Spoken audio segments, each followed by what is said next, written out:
adopté à l'unanimité par le Conseil de sécurité de l'ONU, ouvre une ère nouvelle en RDC et donne une lueur d'espoir pour la pacification de l'Est du pays. Foi des ministres des Affaires étrangères et celui des médias qui ont éclairé l'opinion sur les tenants et aboutissants de cette nouvelle résolution. Des femmes entrepreneurs affiliées à la Robank ont désormais un siège. L'inauguration du niveau Ladies First a été faite samedi dernier en présence de la ministre provinciale du genre, Thérèse Olenga. L'hépatite C, des millions de personnes en meurent. Quels en sont les symptômes? Réponse dans cette édition. Antenne A, le journal, Jenny Valiante.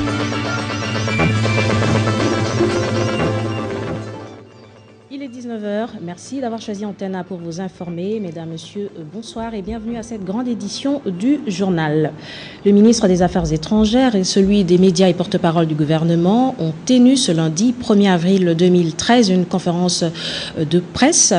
Plusieurs sujets d'actualité ont été évoqués lors de cette rencontre, entre autres la comparution de Bosco Ntaganda devant la Cour pénale internationale et la résolution de 1998 par le Conseil de sécurité de l'ONU. Les détails avec Alain Kuka et Mathieu Ngadipovi, Précieux Mangonzo. De jeu, le ministre des Affaires étrangères, Raymond Tshibanda, a salué l'adoption par le Conseil de sécurité de l'ONU de la résolution 2098, créant la brigade spéciale d'intervention.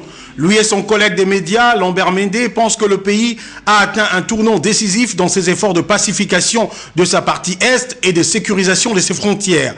Mais la plus grande préoccupation demeure la mise en œuvre de cette nouvelle résolution et la durée de la mission de cette brigade placée sous le mandat de la MONUSCO. Le ministre Tshibanda a précisé que le mandat de cette brigade, bien qu'initialement fixé à une année, peut être renouvelé selon les besoins. Répondant à certaines rumeurs de mise sous tutelle de la RDC par l'ONU, il a tout simplement opposé un cinglant démenti. Aucune disposition dans cette résolution n'aliène la souveraineté de la RDC, a soutenu Raymond Tshibanda. Concernant l'affaire Bosco Ntaganda, devant la CPI, Lambert Mende a indiqué que les autorités de la RDC travaillent ensemble avec cette instance judiciaire internationale pour que de nombreux autres crimes commis par le rebelle Ntaganda au Kivu soient pris en compte et que des enquêtes soient diligentées. Au sujet de la nationalité de cet ex-chef militaire rwandais ou congolais, le porte-parole du gouvernement estime qu'il n'y a pas débat. Bosco Ntaganda lui-même a déclaré être congolais, bien que né au Rwanda. Où est le problème? S'est interrogé le ministre des Médias. Du reste, même si le gouvernement congolais n'a pas encore fermé la porte de pourparlers de paix de Kampala, Raymond Tshibanda et Lambert Mende l'ont encore rappelé aujourd'hui, le M23 n'a d'autre choix que de s'auto-dissoudre en tant que mouvement politico-militaire. Et parallèlement à l'enquête menée pour connaître les commanditaires des Mai Mai Kata Katanga, le gouvernement de la RDC a également entamé une démarche d'assistance auprès des personnes victimes directes ou indirectes de l'opération de ces miliciens. Le ministre des Affaires sociales, Mundele, s'est rendu au Katanga. Les détails dans ce reportage.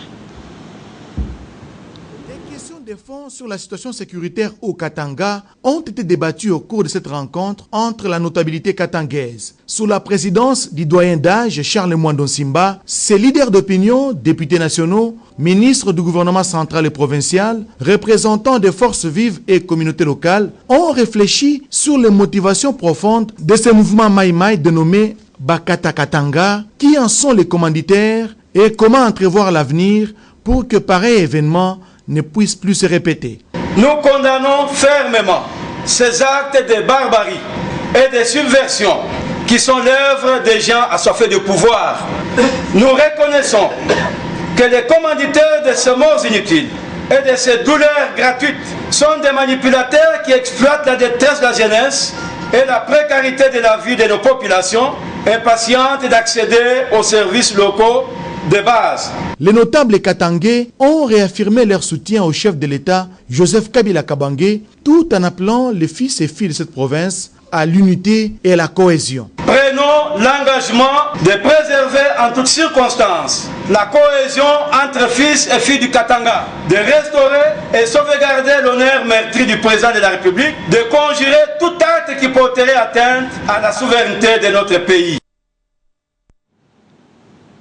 Et le Conseil de sécurité des Nations Unies a adopté le jeudi 28 mars dernier à l'unanimité la résolution 2098 requalifiant le mandat de la MONUSCO et autorisant ainsi le déploiement de la brigade d'intervention spéciale dans un mois à l'est de la RDC. Patricia Mouli. C'est sous la présidence tournante confiée à la Russie que le Conseil de sécurité des Nations Unies a adopté la résolution 2098, créant à titre exceptionnel une brigade d'intervention chargée de neutraliser et de désarmer les groupes armés menaçant la sécurité des civils et de l'autorité de l'État dans l'est de la RDC. Adoptée à l'unanimité, cette résolution précise que cette brigade d'intervention dont la MONUSCO disposera pour une période initiale d'1 an et dans les limites de l'effectif autorisé maximum de 19 815 hommes. Elle comprendrait notamment 3 bataillons d'infanterie, une compagnie d'artillerie, une force spéciale et une compagnie de reconnaissance. Elle aura son quartier général à Goma et sera placée sous le commandement direct du commandant de la force de la MONUSCO. Cette brigade va également surveiller l'application de l'embargo sur les armes illicites et apportera un appui aux procédures judiciaires nationales et internationales. Pays auteur du texte, la France a précisé. Sur le plan politique, elle rappelle évidemment la nécessité pour les États signataires de l'accord cadre du 24 février dernier de mettre en œuvre les engagements auxquels ils ont souscrit. Et sur le terrain, la résolution propose des mesures nouvelles pour réduire la menace que représentent les groupes armés sur les populations civiles. Pour sa part, Raymond Tshibanda, ministre des Affaires étrangères, coopération internationale et francophonie, a souligné que grâce à cette décision du Conseil de sécurité de l'ONU, les Nations Unies viennent une fois de plus donner la preuve d'une solidarité active avec ceux qui souffrent des affres de la guerre. Il était important que par-delà toutes les autres initiatives politiques et diplomatiques, de mettre sur pied une force internationale neutre chargée de neutraliser les forces négatives. Ce concept a évolué pour devenir ce qu'aujourd'hui nous appelons une brigade d'intervention. Raymond Tshibanda a enfin salué la nomination de Mary Robinson comme envoyée spéciale de l'ONU pour la région de Grand Lac. Parlons de la réunion Troïka hebdomadaire. Au menu, le gouvernement de la RDC va procéder à la destruction des constructions anarchiques sur l'axe ferroviaire Kitambo-Ndolo. Cette voie va être entièrement réhabilitée d'ici 3 mois. L'annonce a été faite au cours de la réunion du groupe thématique secteur productif présidé par le Premier ministre Matata Ponyo, Jean-Louis Miasekama. La croissance économique est toujours en tête des préoccupations de la Troïka et la situation sécuritaire au Katanga l'inquiète au plus haut point car l'activité minière pèse 27% dans le produit intérieur brut. Et pour occuper les jeunes désœuvrés. La croissance soit plus forte afin que, à travers le pays, il y ait de plus en plus d'opportunités économiques qui vont certainement occuper les jeunes qui aujourd'hui tombent trop facilement sous le joug des groupes armés. Le groupe thématique secteur productif, quant à lui, a annoncé la réhabilitation de l'axe ferroviaire Kitambo-Ndolo d'ici 3 mois. Mais il y a l'épineux problème des constructions anarchiques. Les sites à conflit, quant à eux, ont tous un caractère commun. On note la présence récurrente, n'est-ce pas, de militaires et de policiers. C'est justement à ce titre que le groupe a recommandé que sous le leadership du Premier ministre, chef du gouvernement, se tienne au courant de la semaine une réunion devant intégrer la présence de différents ministres concernés par cette question, les affaires, le ministre de l'Intérieur, le ministre de la Défense, parce que là, il faudrait qu'on essaye de voir au niveau de la hiérarchie de l'armée et de la police, comment on peut résoudre ce problème. Le gouvernement turc fait une offre à la RDC d'acquisition de 10 bateaux de pêche. Le gouvernement a classé cette offre comme une question du secteur privé à qui il peut donner des facilités fiscales. Avant la fin du mois de mars, l'Aérobank a décidé d'honorer les femmes. Le week-end dernier, le niveau dédié aux femmes qui abritera désormais le programme Ladies First de cette banque a été inauguré par la ministre provinciale du genre, Thérèse Olenga. Reportage de Merci Nzomabia Live Les Londa. Promouvoir promouvoir l'économie en passant par les femmes qui en constituent un pilier du redressement, c'est l'objectif que poursuit le programme Ladies First de l'Arobank. Depuis 2009, ce programme a eu le mérite de promouvoir les petites et moyennes entreprises dont les politiques sont essentiellement orientées vers les femmes entrepreneurs, dixit Michel Notebart, au nom de Thierry Témence, administrateur délégué empêché. Mesdames, chères Ladies First, avec votre dynamisme, votre rigueur, votre sens des affaires, mais également en distinguant souvent l'essentiel de l'accessoire, vous êtes un des piliers essentiels et indispensables du redressement économique du pays. Patience Barandengue, qui est le responsable de cette branche Ladies First, a encouragé les femmes qui y ont souscrit avant de les inviter à en être des ambassadrices. Cet heureux événement me rappelle le chemin parcouru par notre programme Ladies First. Il me permet de ressasser les difficultés et les joies, tout ce que nous avons rencontré et ressenti.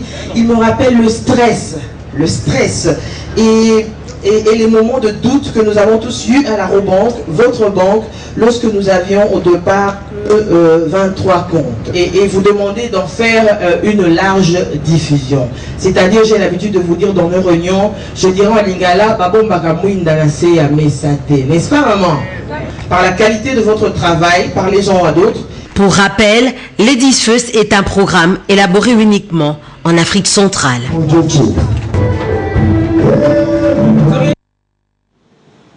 Dans un autre chapitre, la lauréate du prix Femmes de Courage RDC édition 2013 a animé une conférence de presse ce lundi 1er avril 2013 au Centre culturel américain Lagombe. L'éditrice du journal Le Souverain de Bukavu, Solange Lusiku Simire, a un rêve, celui de faire de son quotidien d'information un grand journal qui va révolutionner la culture de la lecture.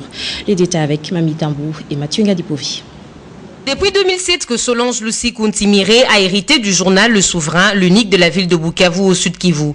La nominée du prix Femmes de Courage RDC 2013 dédie son trophée à tous les journalistes congolais et les encourage à défendre l'image ternie de l'Est de la République démocratique du Congo à l'extérieur du pays comme elle, au lieu d'enfoncer le clou. Au-delà d'être éditrice du Souverain, la nominée est militante de droits de femmes, ce qui lui a valu le titre de honoris causa en février 2012. Solange Lusiku a aussi un rêve, celui de promouvoir la culture de la lecture en RDC, c'est-à-dire faire du Souverain un grand journal capable de révolutionner la culture de la lecture, étendre son rayon d'action en RDC et de le faire un grand journal africain. Le journal Le Souverain est confronté à d'énormes difficultés logistiques quant à son impression. Voilà pourquoi d'ici mai 2013, cette presse aura sa propre imprimerie. Par ailleurs, Madame Simire a été sélectionnée à la suite d'un vaste processus de nomination qui s'est déroulé à l'échelle nationale par un jury comprenant de membres de l'ambassade américaine et de partenaires tels que la FEC, Amicus, CAFCO. Les nominations ont été envoyées par deux personnes originelles de toutes les provinces de la République démocratique du Congo. Et pour clôturer en beauté le mois de la femme, la paroisse protestante de l'université de Kinshasa a organisé une conférence débat ce samedi 30 mars 2013 sous le thème « Femmes, justice et développement ». Les détails avec Popol Ziakwaou et Natacha Bomongo. En marge de festivités relatives au mois de la femme, la paroisse protestante de l'université de Kinshasa a organisé cette conférence débat pour donner une réponse positive aux problèmes et aux injustices infligées à la femme. Il était aussi question de traiter des questions liées aux violences faites à la femme. De la femme. Nous voulons clôturer ce mois en donnant notre vision en tant que paroisse protestante de l'université de Kinshasa. Comment Dieu voit la femme, et surtout dans un monde universitaire où la femme qui vient étudier est celle qui sera demain mère et aussi qui sera travailleuse dans la société. Et nous avons aussi parlé de la justice et du développement. En fait, tout cela est lié. La place de la femme est très importante dans la conjoncture, dans un monde où la justice règne. C'est ça qui va aider la femme à s'épanouir. Et cela va aider aussi à la femme de pouvoir participer au développement du pays. À travers cette conférence organisée par la paroisse protestante de l'université de Kinshasa, les femmes ont décidé de se mobiliser pour lutter contre toute forme de violence et participer au développement du pays. Parlons religion dans ce journal. Les chrétiens du monde entier ont célébré hier dimanche 31 mars 2013 la fête de Pâques, symbole de la résurrection de Jésus-Christ. À l'église catholique, cette fête rime avec la clôture du Tridôme pascal. Encore une fois, nos reporters Natacha Bomongo et Popol Ziakwaou. Ici, à la paroisse Notre-Dame de la Grâce, au cours de la veillée pascale du samedi 30 mars, 21 jeunes ont reçu les sacrements de baptême et de la communion. Dans son homélie, Monseigneur Timothée Bodica a invité ses fidèles à lire les signes des temps. Le pouvoir est un service, le service des autres. Et le pape François a beaucoup martelé: le pouvoir doit être au service des plus pauvres. Qui dit mieux par rapport à tout ce que nous vivons aujourd'hui dans les contextes de nos pays, surtout des pays d'Afrique, où il y a des conflits armés, où il y a des situations de désolation de la population à cause du pouvoir. Les prêtres de l'église La Résurrection ont adressé un message de paix à l'endroit des fidèles. Archevêque Mosengo Passigna, il nous a invité seulement à être lumière. Vous connaissez son chant là, Kinshasa, lève-toi et resplendis de la lumière du Christ. Nous voudrons que cette Pâque soit une Pâque de paix, où nous pouvons sortir de ce temps pascal avec dans un pays totalement pacifié, où tout le monde pourra reprendre confiance en lui. La résurrection du Christ a permis aux chrétiens catholiques de réfléchir sur le message du pape François qui porte sur l'ingérence du pouvoir au service de pauvres et de plus démunis. 150 à 200 millions de personnes sont infectées par le virus de l'hépatite C à travers le monde, selon les estimations de l'OMS. Il s'y est de souligner que les connaissances sont tellement limitées en ce qui concerne ce virus. Mais Patricia Bassois, notre spécialiste en questions sanitaires, a bien voulu nous en parler dans ce journal. Découverte en 1989, l'hépatite C est un virus aux conséquences parfois dramatiques. C'est une maladie infectieuse transmissible par le sang et due au virus VHC. L'infection se caractérise par une inflammation du foie qui est souvent asymptomatique mais qui peut évoluer vers une hépatite chronique et plus tard vers une cirrhose et un cancer du foie. Les symptômes des hépatites regroupent la fatigue, les maux de tête, les douleurs abdominales, les nausées, l'anorexie puis une jaunisse. Dans 2 tiers des cas, l'hépatite C passe inaperçue. L'hépatite C n'est pas facilement diagnostiquée. L'un des signes de cette maladie, c'est une fatigue inexpliquée. Les signes cliniques sont parfois trompeurs. Les patients atteints d'hépatite C ne sont pas traités. La biopsie du foie permet de témoigner de l'atteinte de l'organe et ce n'est qu'à partir d'un certain degré de fibrose que le traitement est envisagé. Constitué de 2 médicaments essentiels, à savoir interféron pégylé et la ribavirine, il s'agit d'une bithérapie qui dure 6 mois. En cas de dépendance à l'alcool, un sévrage est jugé souhaitable. Pour éviter ces virus ravageurs, il faudra donc faire attention au sang utilisé par la transfusion. C'est protégé car ce virus peut aussi être transmis par voie sexuelle, par des machines qui servent au tatouage et piercing. Les mères infectées peuvent infecter leurs enfants et également par toxicomanie intraveineuse. Le mouvement sportif s'apprête à rendre un ultime hommage aux 3 joueurs de dessin P décédés à la suite d'un accident de circulation survenu le jeudi dernier. Déjà, les préparatifs vont bon train pour faire de ces 2 journées, c'est-à-dire demain mardi et mercredi, des véritables moments de recueillement. Vous comprendrez que nous sommes là en sport avec Papi Katassi et Rigomolopo. Victime d'un accident de circulation le jeudi 28 mars, les 3 sociétaires du team vert et blanc, l'idée incluant Pembe de Kinshasa, à savoir Gelordi Boulana, Hugues Mouyenge et Mozart Mwanza, seront mis en terre ce jeudi 2 avril. Mais bien avant, les sportifs, toutes tendances confondues, auront les signes honneurs de leur rendre un hommage suprême dans leur entrée mythique du stade de Martyrs de la Pentecôte. Pour cet ultime hommage, le gouvernement provincial a décidé tout simplement de prendre en charge tous les services liés aux obsèques. Nous allons enterrer nos joueurs avec dignité. Nous allons mettre de côté nos divergences, nos querelles, et nous allons accompagner nos joueurs à la dernière demeure avec dignité. Quant aux dirigeants immaculés, ils saluent cette décision et lancent un appel au tout Pamaroche de pleurer les 3 défunts dans un esprit de paix.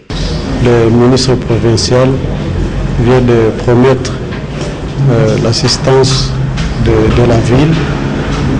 La ville va supporter les funérailles. Et puis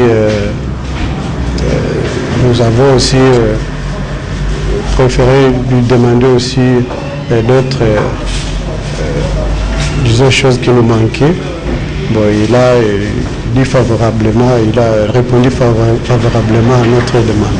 Tout compte fait, les sportifs sont invités à l'esplanade du stade des Martyrs de la Pentecôte pour rendre un dernier hommage aux 3 disparus. Juste après l'aventure des SMP en coupe de la Confédération va continuer. Dès ce dimanche 7 avril, les Verts et Blancs seront à l'abordage de Lydia Ludic Academia pour la manche retour à Bujumbura au stade Prince Louis Rwagasore. Et à vous tous qui n'avez pas eu l'occasion de fêter les canards parus ce lundi 1er avril 2013 dans la capitale, nous vous proposons un coup de projecteur dans une sélection signée Patricia Molengombo Lekuni, revue de presse. Bonsoir. Les unes de parution de ce lundi 1er avril sont diverses. Commençons par Forum de Zas qui s'est intéressé aux 2 syndicats qui dénoncent les déçus financiers de la motion contre le Premier ministre Matata Ponyo. Pour l'intersyndicale nationale du secteur public et l'Union pour la justice sociale, les parlementaires feraient œuvre patriotique en réduisant leur émolument au profit des fonctionnaires au lieu de se battre pour une augmentation de leur traitement. Les 2 syndicats ont, au cours d'une déclaration le week-end dernier, demandé aux parlementaires de se faire violence au nom du patriotisme en renonçant à une partie de leur émolument pour financer les projets de développement social en faveur de leurs électeurs. Et la prospérité a ajouté à ce sujet que les fonctionnaires ont dit non aux députés quant à l'augmentation de leur émolument. L'intersyndicale nationale du secteur public estime qu'elle est simplement déloyale et illégale la démarche de faire passer de 8 millions de dollars américains à 12 ou 13 millions de dollars. Les fonctionnaires ont pour leur part qualifié de motion alimentaire la motion contre le Premier ministre Matata Ponyo. La vraie motivation, ont-ils ajouté, c'est de faire chanter le Premier ministre afin d'obtenir l'augmentation. La prospérité a également retenu son attention sur le fonds que le gouvernement a disponibilisé pour la construction des écoles dans l'arrière-pays. Le gouvernement de la République a mis à la disposition du ministère de l'EPSP 40 milliards de francs congolais pour la réhabilitation des écoles à travers le pays. Parlant de la révolution de la modernité, où Africa News a mentionné sur sa une que Kabila, sa fibre optique, tisse sa toile. Pour le quotidien, c'est une véritable toile. De Mwanda à Kasumbalesa, en passant par Kinshasa, Bandundu et les 2 Kasaï, la République démocratique du Congo est en train de tisser son réseau national à fibre optique. Tout calcul fait, ce ring pourra environner 40 000 km et sera compté parmi les plus importants au monde avec des sorties vers l'international grâce aux pays voisins. Africa News est également revenu sur le M23 qui prépare la guerre. Le confrère écrit que quelques rapports de services d'intelligence font état de l'intensification des exercices militaires et des opérations de contre-insurrection par le mouvement du M23 dans ses différents centres de formation à Bunagana, Rutshuru et d'autres régions voisines sous son contrôle. Des sources militaires affirment que le M23 a restitué ses armeries et s'est consacré à présent à la formation de nouvelles recrues à la tactique de la guérilla. Et le palmarès a quant à lui révélé les secrets de la brigade d'intervention de la MONUSCO votée jeudi dernier par le Conseil de sécurité de l'ONU. Cette brigade d'intervention devra neutraliser les groupes armés opérant en République démocratique du Congo. Cette résolution a suscité des réactions, notamment celle du ministre belge des Affaires étrangères qui a félicité l'adoption par le Conseil de sécurité de la résolution 2098. Pour Didier Reynders, avec cette résolution, les Nations Unies apportent l'élément qui manquait encore dans les dispositions prévues par l'accord d'Addis Abeba. Et enfin, l'observateur a présenté les communiqués du DCMP qui informe que la levée du corps de 3 joueurs décédés lors d'un accident de circulation jeudi soir à la 14e rue Lumété est prévue pour le mardi 2 avril 2013. C'est tout pour ce soir. Bonsoir. Une page magazine dans ce journal avec la Banque qui a décidé d'honorer les femmes et le week-end dernier le niveau dédié aux femmes qui abritera désormais le programme Ladies First de cette banque a été inauguré par la ministre provinciale du genre Thérèse Olenga. Le point avec Dieu merci Nzoma Biala et Blaise Londa.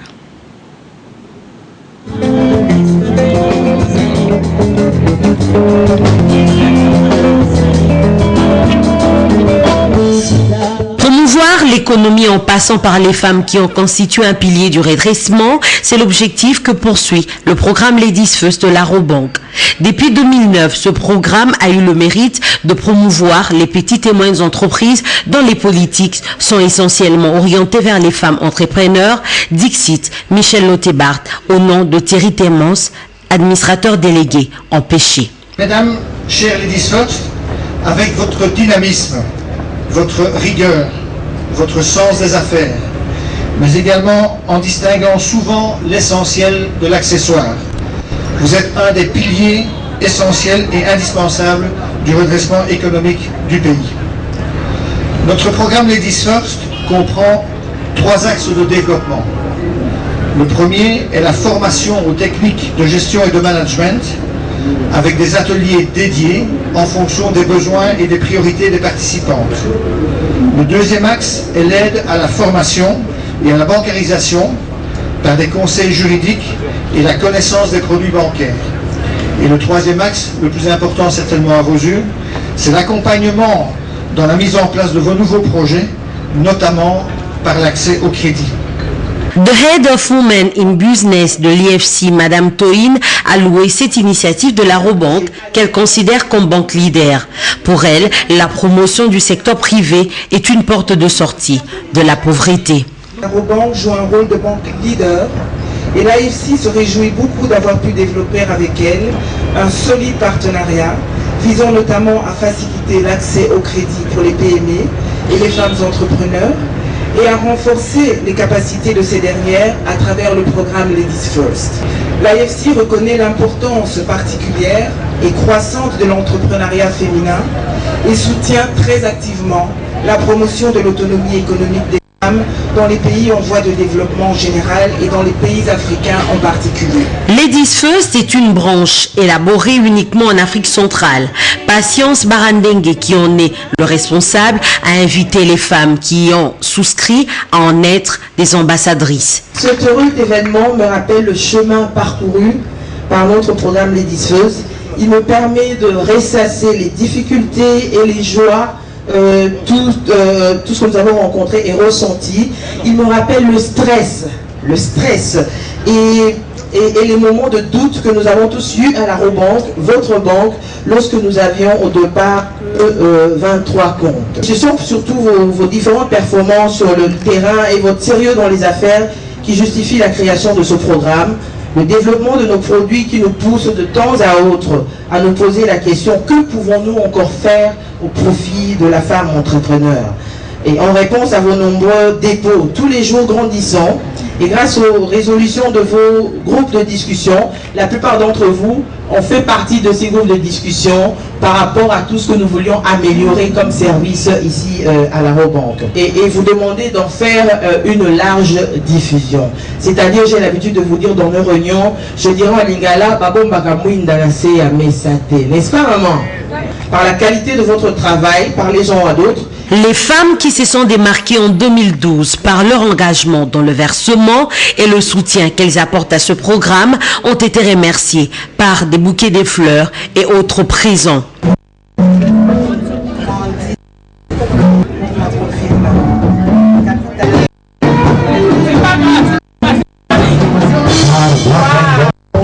Avant le tour du propriétaire et l'inauguration du niveau Ladies First, Thérèse Olenga a loué la porte des femmes et a souhaité que ce programme s'accroisse.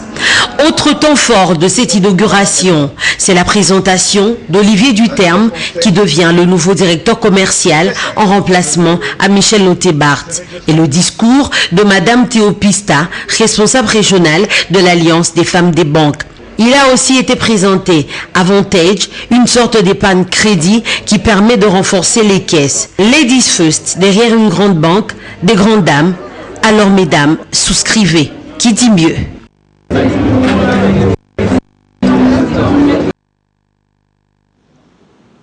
Voilà, l'occasion m'est permise de vous annoncer que je quitte désormais Antenne A pour rester dans un média international. Merci pour votre fidélité Antenne A, merci de rester branché sur les programmes de cette chaîne. C'est un poisson d'avril, je vous retrouve demain à 19h pour la grande édition. Bonsoir.